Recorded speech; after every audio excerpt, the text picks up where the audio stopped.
Okay, here it is, very basic. Some of these rungs are gonna have multiple steps. So at the bottom, we started with this, right? Comfy with the vacuum off on the floor. That's the goal for this rung. So you have it on, you have it off, turned off, but on the floor. You do agility, you have her jump over it, walk around it, do treat chasing around it, play with her toys around it.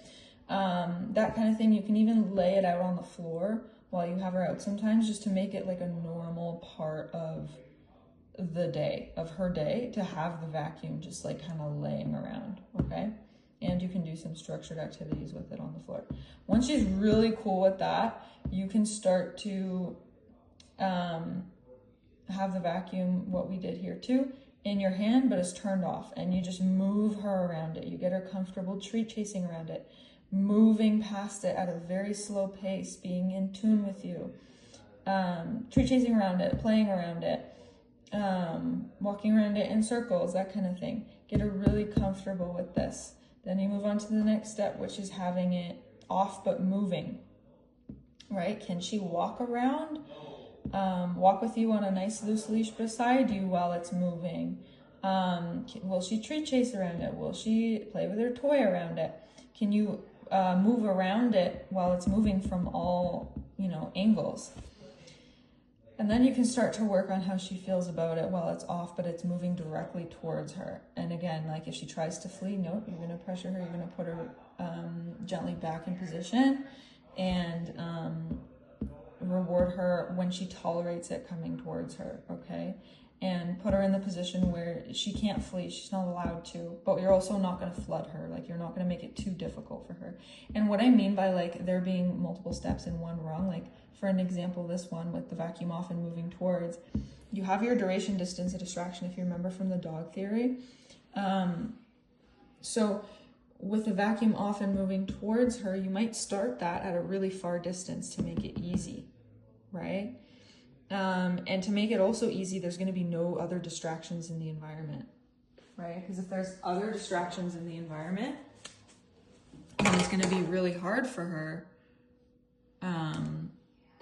to focus on this, focus on getting through this sphere. So ideally, there are distractions, but you can start at a far distance, and then while the vacuum's off, moving towards her, you can move on to doing that like closer and closer and closer, and closing the gap until like it can be kind of right in front of her, and you can be like moving it, and she's cool with it.